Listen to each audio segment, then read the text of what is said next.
Salut à tous, bienvenue dans cette petite vidéo qui servira d'introduction à une autre vidéo que je compte faire. Et donc dans cette vidéo, ce que je vais faire, c'est que je vais vous présenter un écran 4K que j'ai acheté récemment, donc 4K 40 pouces, qui me sert avant tout pour faire du montage, et on verra que finalement je m'en sers aussi pour du gaming. Du coup, ce que je vais faire, c'est que je vais vous présenter les qualités, les défauts de l'écran, vous dire ce que moi j'en pense et donc faire une conclusion. Et aussi, avant de commencer la vidéo, j'aimerais vous demander votre avis en fait sur la 4K, vos expériences, parce que moi, ma seule expérience du coup, c'est par rapport à cet écran, donc ce 4K 40 pouces, et donc je n'aurai que ce point de vue là pour me baser sur la vidéo que je compte faire sur la 4K, est-ce que ça vaut le coup, etc. Et donc j'aimerais bien vos avis, si vous avez des écrans 4K plus petits, admettons des 30 pouces, 28 pouces, etc. Ce que vous en pensez, est-ce que ça vaut le coup, est-ce que ça vaut pas le coup? Et donc racontez-moi vos expériences, donnez-moi vos avis, et donc je pourrais les utiliser pour cette prochaine vidéo que je compte faire. Donc sans plus tarder, je vais passer à la présentation de l'écran, donc on voit ici. Donc là on a mon 21/9 en 29 pouces et ici donc le 4K 40 pouces, on voit qu'il est quand même assez immense, mais je dois avouer que je m'attendais à pire avant de l'acheter. Du coup, avant de commencer la présentation de l'écran, je vais vous présenter ce qu'il y avait dans la boîte en fait. Quand je l'ai reçu, je m'attendais pas à avoir autant de trucs à l'intérieur. Du coup, ce qu'il y avait, il y avait la prise d'alimentation américaine, la prise d'alimentation française, le câble audio pour relier votre ordinateur à l'écran et avoir les haut-parleurs sur l'écran si vous êtes branché en VGA. Avec, il y avait fourni un câble HDMI, un câble DisplayPort que j'ai branché sur l'écran, donc que je ne peux pas vous montrer. Et enfin, un câble HDMI à mini DisplayPort. Donc ça c'est plutôt cool aussi, qu'ils fournissent des trucs pareils, on s'y attendrait pas. Et en fait c'était plutôt une agréable surprise. Bon, j'en ai pas l'utilité à l'heure actuelle, mais franchement, j'étais étonné. Donc en gros, il y avait limite pour 40 € de câble fourni avec l'écran. Et ça c'est franchement cool. Donc ce qu'il faut savoir, cet écran, je l'ai payé 570 €, donc il était en promo. Donc si jamais l'écran vous intéresse, vraiment, je pourrais vous donner le site en commentaire sur lequel je l'ai acheté. Et sinon, vous pourrez chercher par vous-même si jamais vraiment vous voulez l'acheter, que vous voulez trouver un bon prix. Donc pour vous parler de cet écran, on va aller tout simplement sur le site constructeur, parce qu'ils ont un truc assez cool pour visionner l'écran en 3D, et donc je pourrais vous montrer tous les détails sans avoir à déplacer mon écran qui est déjà installé, aller vérifier tous les connectiques, tout ça, je pourrais vous le montrer à partir d'ici. Donc on voit que c'est une dalle en MVA, l'avantage de cette dalle c'est que, on verra plus tard, les contrastes de l'écran sont juste magnifiques, les noirs sont vraiment noirs, ils ne sont pas gris, les blancs sont très blancs, donc c'est vraiment cool, cette dalle en MVA est vraiment excellente, je m'attendais vraiment pas à une qualité pareille. On voit qu'il a la fonction PIP, Picture in Picture. Alors, on verra aussi plus tard avec les connectiques qu'il a, qu'en fait, il y a énormément de connectiques, donc vous pouvez brancher plein de trucs dessus. Et donc, ce que vous pouvez faire, c'est afficher plusieurs images en même temps sur l'écran, en fait. Vous avez votre PC branché et une Xbox branchée, vous pouvez mettre la Xbox en plein écran et en plus petit mettre une autre image en fait. Donc l'image de votre ordi, admettons, si vous voulez surfer sur internet en même temps que vous jouez à la Xbox. Donc on va passer directement à la connectique de l'écran et qu'est-ce qu'il y a de bien, qu'est-ce qu'il y a de pas bien. Donc on va commencer direct par les défauts. Gros point négatif de l'écran et certainement un des seuls points négatifs qu'il a, ce sont les pieds.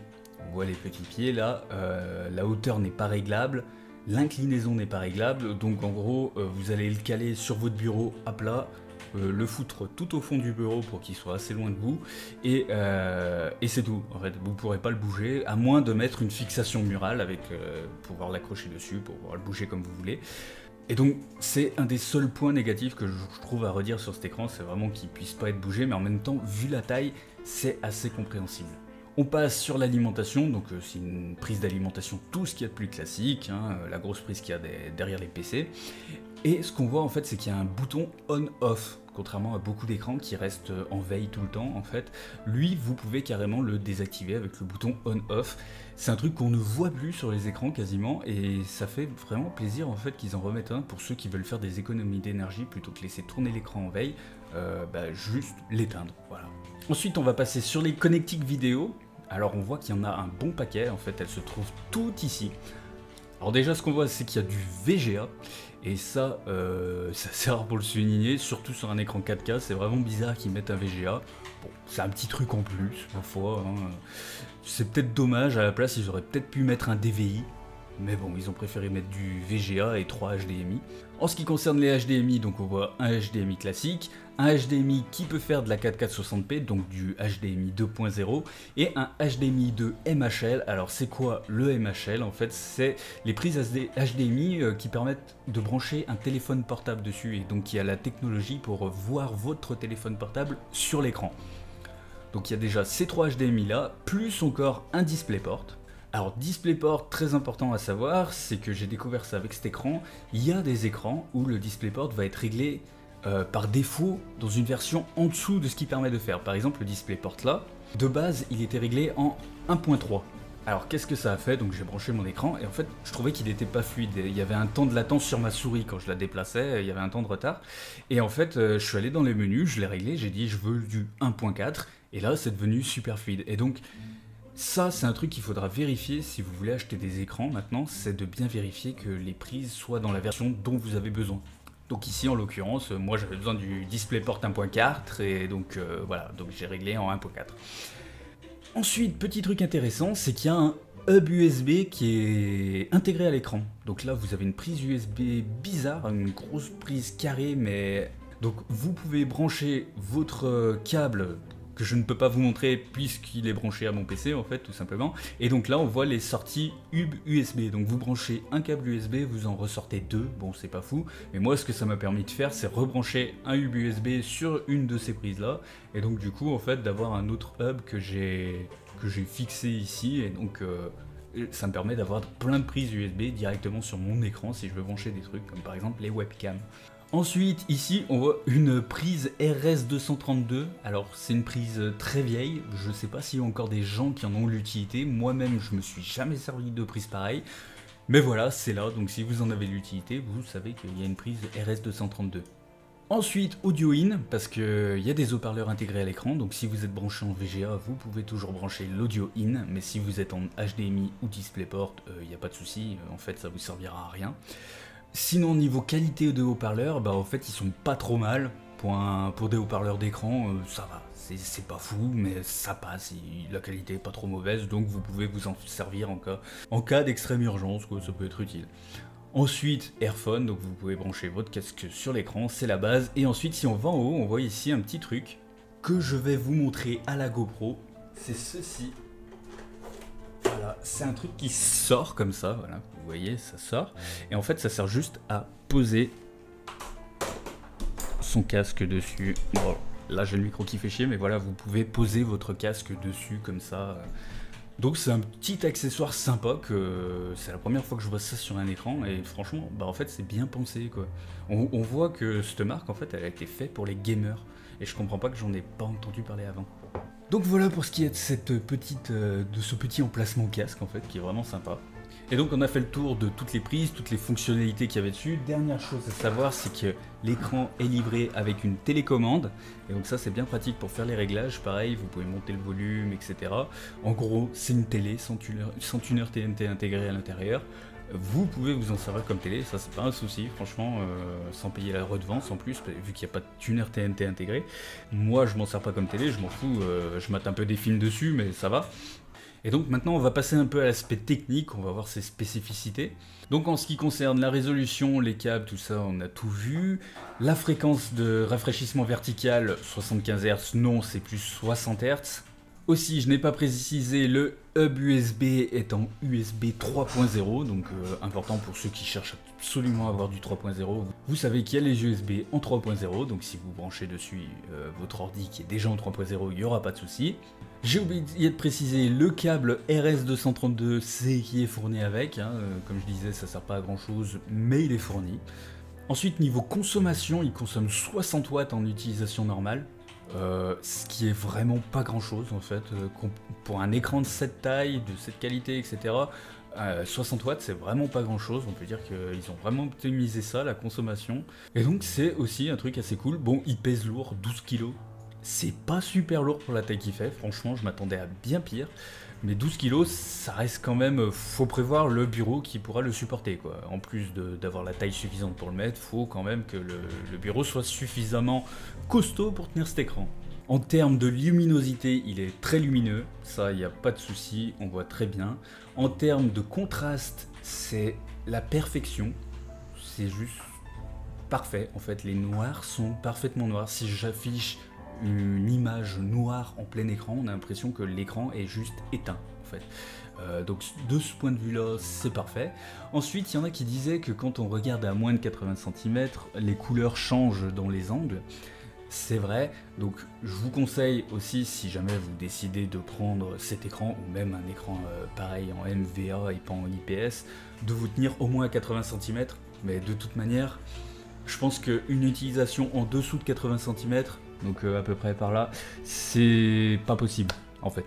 C'est juste pas possible, c'est trop grand, faut se mettre au moins ici, donc là je sais pas, là je dois avoir 80 cm, 80-90 cm, et c'est juste parfait en fait. Alors en utilisation, pour le montage vidéo, alors je vais vous montrer un peu ce que ça donne, je vais aller sur mon montage du jeu de rôle, donc vous allez voir en direct ce que ça donne sur la taille du truc.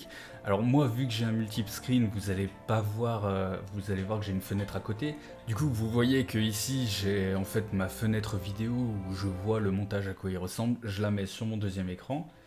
Et donc là, vous devez voir en vraiment tout petit, vu que la vidéo est en 1080p, vous devez voir vraiment tout petit ici, arriver rien à lire. Mais moi, sur mon écran en face de moi, je vois tout parfaitement net, mais vraiment parfaitement net. En fait, c'est juste parfait pour du montage, tellement l'écran est grand. En fait, j'ai tout affiché, absolument tout affiché juste en face de moi. Et la résolution est tellement top, quoi. C'est vraiment super net, c'est juste parfait, en fait.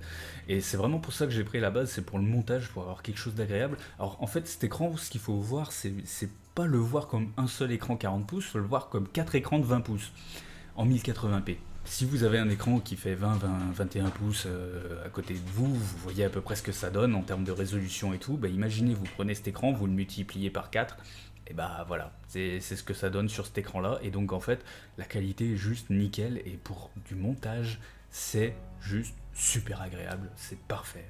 Maintenant, en gaming, qu'est-ce que ça donne? Donc là, je ne vais pas lancer un jeu pour vous montrer, mais en gaming, j'ai une R9 390, donc là, certains vont dire... Le gaming, R9 390, c'est limite. Alors c'est vrai que ça pourrait être limite si je faisais peut-être des gros AAA, j'ai pas eu l'occasion d'en tester. Je vais tester Dying Light prochainement en 4K pour voir avec les configurations comme ça, et j'en reparlerai dans la vidéo sur la 4K, est-ce que ça a un intérêt, quelle configuration il faut avoir minimum pour jouer en 4K, etc. Mais pour l'instant, tous les jeux que je joue, admettons si vous avez un écran comme ça que vous voulez pour League of Legends, Minecraft, etc., il n'y aura pas de souci, ça tournera, hein, c'est pas un problème, parce que moi, Smite, Overwatch, Rocket League, Paladins, ben tous ceux que j'ai testés là, et d'autres jeux que j'ai testés, Starcraft, Skyrim, etc., ça tourne tout parfaitement en élevé ultra. Que demander plus? Moi, ma R9 390 en fait tourne nickel pour de la 4K, sachant que j'ai encore un écran branché dessus en 21/9 1080p et un autre écran branché dessus des fois en 1080p, donc ça me fait un triple screen plus un 4K et ça tourne nickel. Pas à se plaindre, mais ça j'y reviendrai dans la vidéo sur la 4K et ses intérêts, donc je compte sur vous aussi pour me donner vos expériences. Enfin, dernier point pour de la navigation internet, donc vous allez voir ce que ça donne. Donc par exemple, je vais aller sur YouTube. Donc là, j'imagine ce que vous voyez sur YouTube, c'est un tout petit, vous n'arrivez pas à lire et tout, mais moi ce qu'il faut vous dire, c'est que tout le texte ici est nickel, il est super net. Et au pire des cas, je pourrais passer en zoom 150%, voilà. Et donc là, ça reste toujours aussi net, sauf les miniatures qui sont pas très belles. Mais même en 100%, c'est parfaitement lisible à cette distance-là. Vous voyez, je suis à 90 cm et j'arrive parfaitement à lire. Après, je pense qu'il faut avoir une bonne vue aussi de base. Mais sinon, franchement, même pour de la navigation internet, c'est juste tellement parfait. Même si je veux, je peux mettre juste dans des angles comme ça. Mettre 4 pages en même temps. Donc ça me fait 4 pages sur des écrans, sur 4 écrans différents. En tout cas, c'est vraiment cool pour toutes les utilisations en fait, gaming, etc. Même la qualité des jeux en gaming, quand je les passe en 1080p ou en 4K pour tester, c'est juste un choc de différence en termes de qualité. Donc, conclusion, cet écran qui est de la marque Yamaha dont je n'avais jamais entendu parler, et tous ceux autour de moi à qui j'ai pu en parler, avant de l'acheter en fait, je demandais aux gens est-ce que Yamaha c'est bien, tu connais, personne connaissait quoi. mais vraiment personne. Et on m'a dit ouais mais ça doit être de la marque Shintok Ninja, la qualité doit être dégueulasse et tout, et pourtant quand je regardais les avis sur des sites, j'ai regardé plein de sites différents avec plein d'avis sur plein de gammes d'écrans différents, et leurs écrans à Yamaha là avaient toujours 5 étoiles. Que des commentaires positifs tout le temps, que du positif. J'ai pas vu un seul... Il y a toujours normalement un commentaire au moins à 1 étoile qui insulte la marque, machin, même pour dire que son écran est arrivé en retard ou des conneries. Là, pas un seul. Que du parfait en fait. Et du coup, je me suis dit, allez, je me lance, on verra bien, en espérant ne pas être déçu quand même. Pour ce prix-là, presque 600 €, ça m'aurait fait chier qu'il soit mauvais. Et en fait, ce fut une agréable surprise sur tous les points. Donc moi, personnellement, je vous le recommande. Donc si vous voulez voir la référence, donc c'est le Yamaha ProLite X4071 UHSUB1, donc encore un nom super compliqué. Dernier point à voir sur cet écran, mais ça je peux pas le voir dans l'immédiat, c'est sur la durée. Est-ce qu'il va tenir sur la durée? Est-ce que dans 5 ans il marchera encore, ou est-ce que dans 2 ans il sera complètement mort, enfin il m'aura lâché, tu vois. Donc voilà, c'est le seul point qui reste à voir. Mais si même dans 5 ans il marche encore nickel, je pourrais dire bah ça faisait longtemps que j'aurais pas été aussi content d'un écran en fait. Donc voilà, je pense que j'ai fait le tour sur tout ce qu'il y avait à dire sur cet écran. Donc encore une fois, je vais rappeler le petit truc que j'ai dit en début de vidéo. Si vous avez un écran 4K, qu'est-ce que vous en pensez? Est-ce que vous regrettez d'être passé sur de la 4K parce que ça sert à rien, admettons, ou est-ce que vous en êtes très content, vous trouvez ça génial? Enfin, faites-moi un avis détaillé sur la 4K, ou même pas détaillé, hein, mais bon, je préférais un avis détaillé, une critique détaillée sur votre avis de la 4K. Et comme ça, prochainement, par la suite à celle-là, je ferai une vidéo sur la 4K justement. Quel config minimum, etc., comme je l'ai déjà dit. Et donc j'espère que ça vous plaira, que cette vidéo vous a plu, vous a fait découvrir un écran qui pourrait vous intéresser. Et donc sur ce, je vous dis au revoir à tous, et surtout, faites pas trop les fous.